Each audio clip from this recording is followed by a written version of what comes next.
we wanted to do this with our own personal funds and savings, and so that was going that route was kind of cost prohibitive, because even with the label you still put all of the costs, and then the label just kind of helps you put it out there.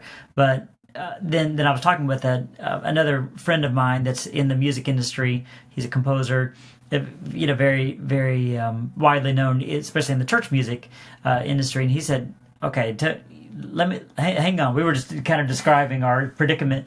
This was, I think, in April of 2021. He said, just a minute. Let me make a call. And he knows everybody. He's in the Nashville area, and so he calls this guy. His name is Daniel Bondachuk. He's actually from Brazil.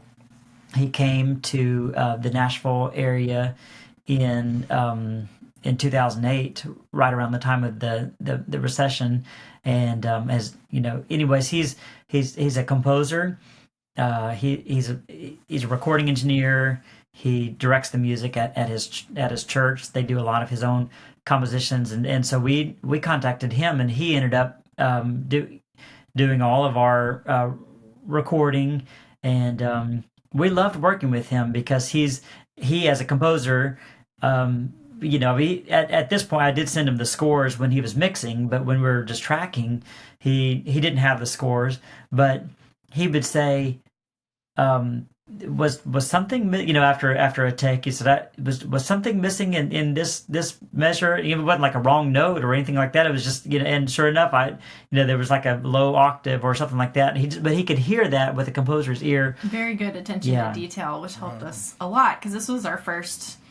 We've both recorded things, but this was our first big, real recording project, and so he was just wonderful with details and helping us through the process, and so it sounds like he was engineering, producing, and mixing. Then is that kind of what his role ended up being? It was, yes, and so he recorded it. We recorded not in a studio, but in his church, which had just been renovated.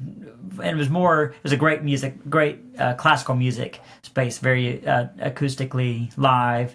And one thing for a pianist, not every studio has a great piano in it, and they had a very nice Yamaha C7 Grand in their church, and so we recorded in there, and then he recorded it and he mixed it and really helped us as far as in the distribution. Gave us a lot of advice from having walked through all of that before, handling all the duplication and distribution process.